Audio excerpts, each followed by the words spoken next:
বিসমিল্লাহির রহমানির রহিম। উচ্চ মাধ্যমিক বিজ্ঞান শাখার প্রিয় শিক্ষার্থীরা, আশা করি তোমরা সবাই ভালো আছো। তোমাদের সবাইকে স্বাগত জানাচ্ছি উচ্চতর গণিত প্রথম পত্রের অনলাইন ক্লাসে। প্রিয় শিক্ষার্থীরা, আমরা উচ্চতর গণিত প্রথম পত্রের অধ্যায় 5-এর বিন্যাস এবং সমাবেশের আলোচনায় গতদিন আমরা বিন্যাসের আলোচনা শুরু করেছি এবং বিন্যাসের দুইটি সূত্র নিয়ে আমরা কথা বলেছি এবং দুইটি সূত্রের আলোকে আমরা একটি একটি করে অঙ্ক বা সমস্যার সমাধান করেছি। প্রিয় শিক্ষার্থীরা, আজও আমরা বিন্যাস নিয়ে আলোচনা করব। আজ আমরা নতুন আরেকটি সূত্র নিয়ে আলোচনা করব। আমাদের আজকের সূত্রটি হলো সূত্র নাম্বার 3। এই সূত্রটি আমরা কখন ব্যবহার করব? আমরা যখন বিন্যাসের অঙ্ক করি তখন বিন্যাসের অঙ্কের বর্ণনায় আমরা দেখতে পাই যে একজাতীয় কিছু বর্ণ বা কিছু বস্তু বা কিছু এলিমেন্টকে একসঙ্গে রাখতে হবে বা পাশাপাশি রাখতে হবে বা একত্রে রাখতে হবে, এ ধরনের বক্তব্য বর্ণনার মধ্যে উল্লেখ করা থাকে। তখন আমরা এই সূত্রটি ব্যবহার করব।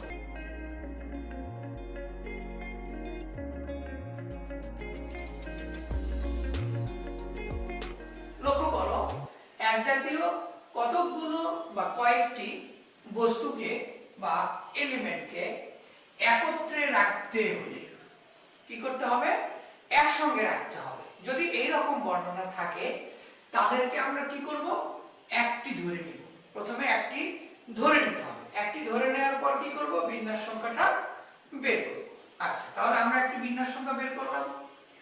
এখন ওই যে একজাতীয় যে বস্তুগুলো ছিল তাদেরকে আমরা আবার কি করব? নিজেদের মধ্যে সাজাবো। নিজেদের মধ্যে সাজিয়ে কি করব? আরো একটা বিন্যাস সংখ্যা আমরা বের করব। তাহলে বিন্যাস সংখ্যা বের হলো কয়টি? দুইটি। প্রথমে একটি ধরে বিন্যাস সংখ্যা বের করলাম, তারপরে যাদেরকে একটি ধরেছি তাদেরকে আবার নিজেদের মধ্যে সাজালাম। তাহলে আরো একটা বিন্যাস সংখ্যা পাওয়া গেল।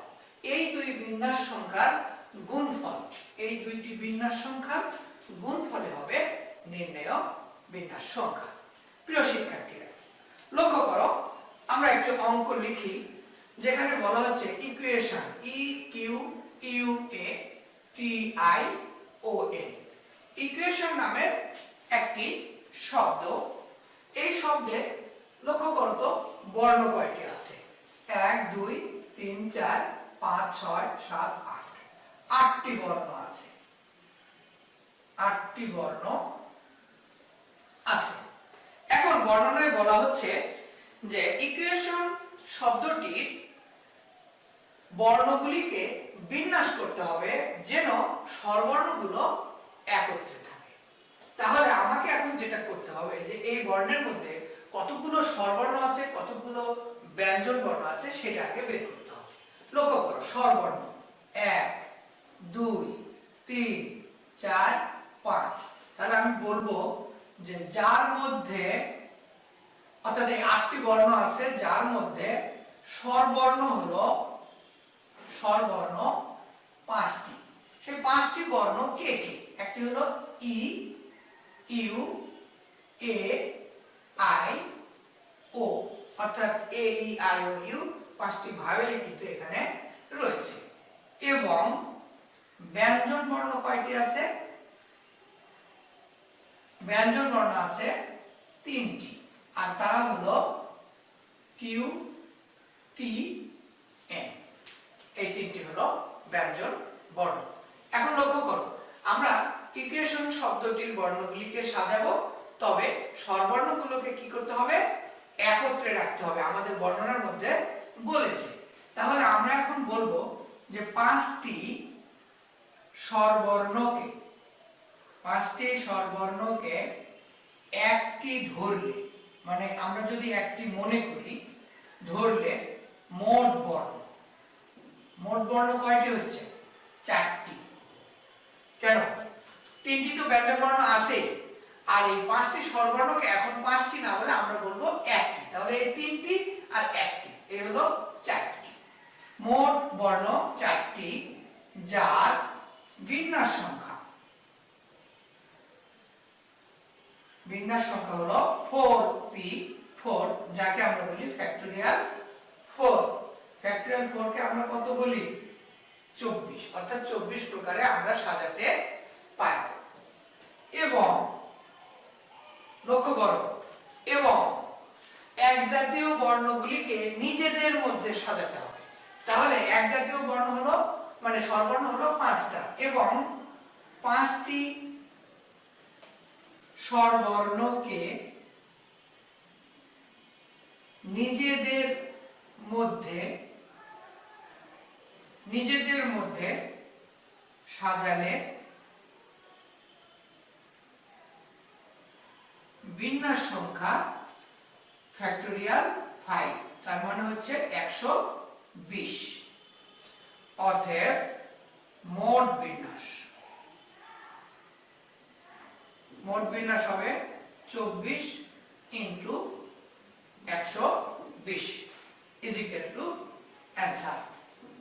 প্রিয় শিক্ষার্থীরা, আশা করি আমরা বুঝতে পেরেছি যে যখন কতগুলো বস্তুকে একসঙ্গে রাখা বা পাশাপাশি রাখা বা একত্রে রাখার প্রশ্ন এসে যাবে, তখন কিন্তু আমাদেরকে এই পদ্ধতিতে অঙ্ক করতে হবে। প্রিয় শিক্ষার্থীরা, আমরা আরো একটা অঙ্ক দেখি।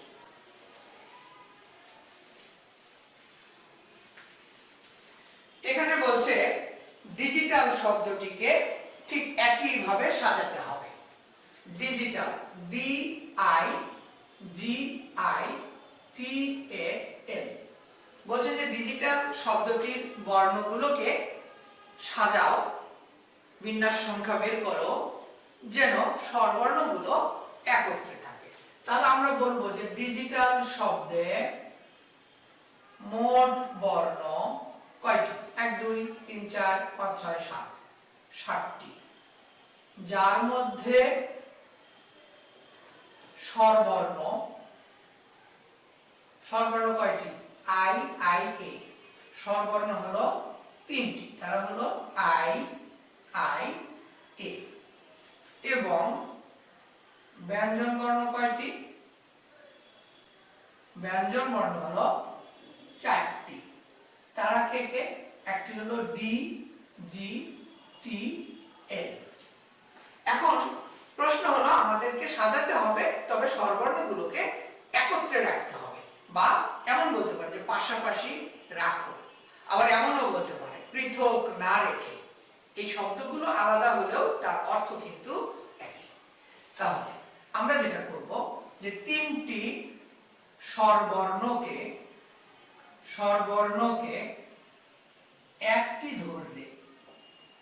একটি ধরলে মোট বর্ণ 5টি, যার বিন্যাস সংখ্যা কত হবে? ফ্যাক্টোরিয়াল 5, অর্থাৎ 120। এখন কি করব? এবং এক জাতীয়গুলিকে আবার নিজেদের মধ্যে সাজিয়ে বিন্যাস সংখ্যা বের করব, এবং 3টি স্বরবর্ণ এই 3টি স্বরবর্ণকে আমরা নিজেদের মধ্যে সাজাবো। এখন দেখো তো 3টি স্বরবর্ণ I A, তাহলে এদেরকে যদি নিজেদের মধ্যে সাজাই, আমি কি ফ্যাক্টোরিয়াল 3 লিখবো না কি লিখবো? লক্ষ্য করো, আমরা লেকচার 2তে যখন 2টি সূত্র নিয়ে কথা বলি, তখন কিন্তু বলেছিলাম যে একটি হলো আনগ্রুপিং সূত্র, আর একটা হলো গ্রুপিং আছে এমন অঙ্কের জন্য সূত্র। তাহলে এখানে কি আনগ্রুপিং সূত্র হবে না গ্রুপিং সূত্র হবে? আনগ্রুপিং সূত্র হবে না, এখানে গ্রুপিং সূত্র হবে। কারণ কি? দেখো, এখানে 3টি বর্ণ আছে, তার মধ্যে 2টা I আছে, তাহলে এখানে কিন্তু আনগ্রুপিং সূত্রটা ব্যবহার করা যাবে না। তাহলে আমরা কি বলবো যে 3টি স্বরবর্ণ যার মধ্যে 2টি I, তাদেরকে নিজেদের মধ্যে সাজালে বিন্যাস সংখ্যা সমান ফ্যাক্টোরিয়াল 3 ডিভাইডেড বাই ফ্যাক্টোরিয়াল 2, তার মানে হচ্ছে 3। অতএব মোট বিন্যাস কিভাবে বের হয়? প্রথমে একটি ধরে বিন্যাস সংখ্যা, আবার নিজেদের মধ্যে সাজানো বিন্যাস সংখ্যা, এই দুইটি সংখ্যাকে কি করব আমরা? গুণ করব। সেই গুণফলে হবে আমাদের বিন্যাস সংখ্যা। 3 3 12 36 360। প্রিয় শিক্ষার্থীরা, আশা করি আমরা বুঝতে পেরেছি। প্রিয় শিক্ষার্থীরা, তাহলে সূত্র নাম্বার 3 এর আলোকে আমরা দুইটি অঙ্ক বা সমস্যার সমাধান করব। এবার আমরা আরো একটি অঙ্ক করব, কিন্তু অঙ্কের বর্ণনাটা একটু আলাদা। লক্ষ্য করো, প্যারালাল শব্দটির বর্ণগুলিকে কত প্রকারে বিন্যাস করা যায় যেন স্বরবর্ণগুলি একত্রে না থাকে। লক্ষ্য করো, একত্রে না থাকে। আমরা এতক্ষণ দুইটি অঙ্ক করেছি একত্রে থাকে। তাহলে আমরা শুরু করি। প্রথমে প্যারালাল শব্দে PARALLEL প্যারালাল শব্দে মোট বর্ণ কয়টি? 1 2 3 4 5 6 7 8, 8টি, যার মধ্যে স্বরবর্ণ 1 2 3, 3টি। তারা কে কে? এ এ ই। এবং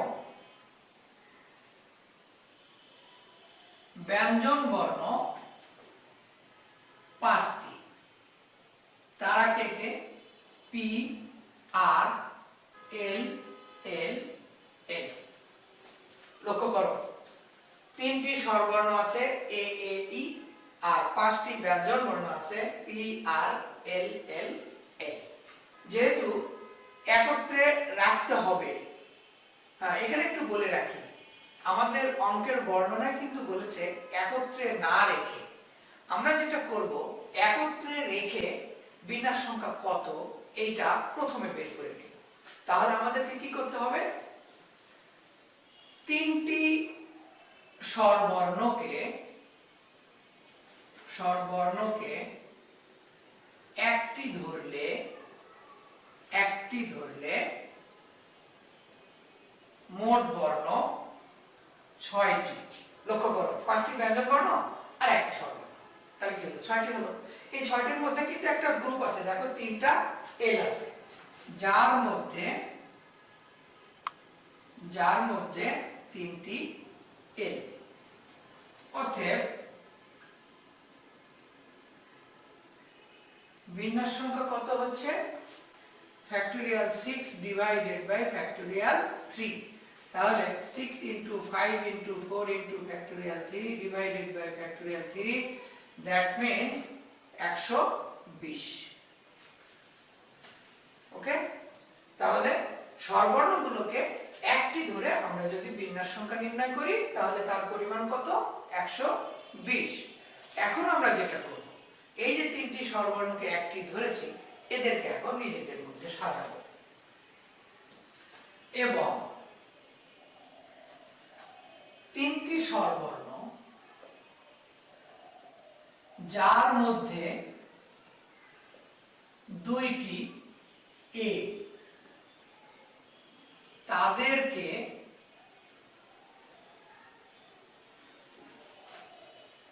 নিজেদের মধ্যে সাজালে বিন্যাস সংখ্যা হবে factorial 3 divided by factorial 2, that means 3। অতএব স্বরবর্ণ গুলিকে একত্রে রেখে মোট বিন্যাস হলো 120 * 3 = 3 বার 36 360। এটা কি আমাদের অ্যানসার হলো? না, এটা আমাদের অ্যানসার হয়নি, কারণ আমাদের কাছ থেকে কিন্তু এটা চাই আমাদের কাছ থেকে চেয়েছে যে একত্রে না রেখে, তাহলে একত্রে না রেখে এখন আমরা কি করব, আবার 8টি বর্ণ। এবার আমরা সর্বমোট বিন্যাস বের করছি। লক্ষ্য করো 8টি বর্ণ, অর্থাৎ প্যারালাল সূত্রে মোট 8টি বর্ণ আছে। এখন আমরা আর স্বরবর্ণ ব্যঞ্জন বর্ণ চিন্তা করব না, এখন আমরা চিন্তা করব যে একজাতীয় বর্ণ কয়টি আছে। আবার 8টি বর্ণ যার মধ্যে 2টি এ 3টি এল আছে,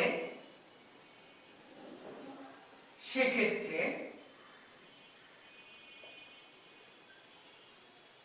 বিন্যাস সংখ্যা factorial 8 divided by factorial 2 into factorial 3। তাহলে এর মান কত? 8 7 6 5 4 3 2 ইনটু 1 ইনটু ফ্যাক্টোরিয়াল 3। তাহলে ফ্যাক্টোরিয়াল 3 কেটে গেল, এটা কাটলাম 2 হলো, তাহলে কত হলো? 5 6 30 দুগুণ 60, 27 টা 56 ইনটু 60। তার মানে হচ্ছে 6 6 36 6 হাত থাকলো 3, 5 6 30 আর 3 33, অর্থাৎ 3360। অর্থাৎ আমি যদি ব্যঞ্জন বর্ণ স্বরবর্ণ এগুলো বিবেচনা না করে 8টি বর্ণকে যে কোনো ভাবে সাজাই, তাহলে আমার সর্বমোট বিন্যাস হবে 3360। আর আমি যদি স্বরবর্ণগুলোকে একত্রে রেখে সাজাই, তাহলে আমার মোট বিন্যাস হবে 360। তাহলে সর্বমোট বিন্যাস থেকে এই একত্রে রেখে যে বিন্যাস হলো তাদেরকে আমরা যদি বাদ দিয়ে দিই, তাহলে যে উত্তরটি পাবো সেটি হবে আমাদের স্বরবর্ণগুলোকে একত্রে না রেখে। তাহলে প্রিয় শিক্ষার্থীরা, সুতরাং স্বরবর্ণগুলিকে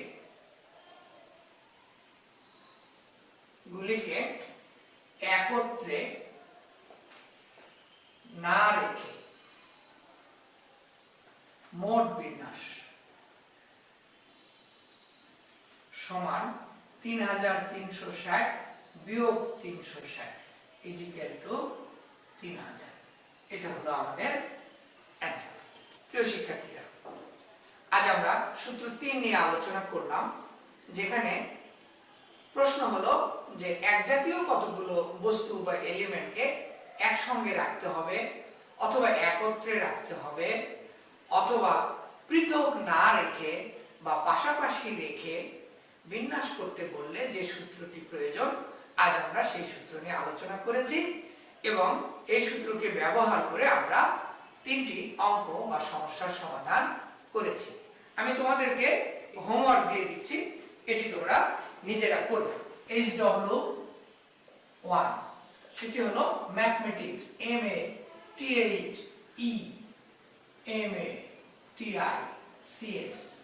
ম্যাথমেটিক্স। এখানে তোমরা বিন্যাস করবে, বিন্যাস সংখ্যা নির্ণয় করবে স্বরবর্ণগুলোকে পাশাপাশি রেখে।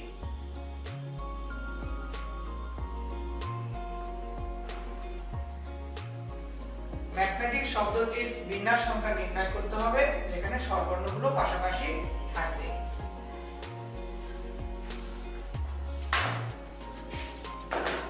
প্রিয় শিক্ষার্থীরা, তাহলে বিন্যাসের লেকচার 3 আজকের মতো এখানে শেষ হলো। আগামী লেকচারে বিন্যাসের আরো সূত্র, আরো অঙ্ক নিয়ে আমরা কথা বলবো। সে পর্যন্ত তোমরা সবাই ভালো থেকো।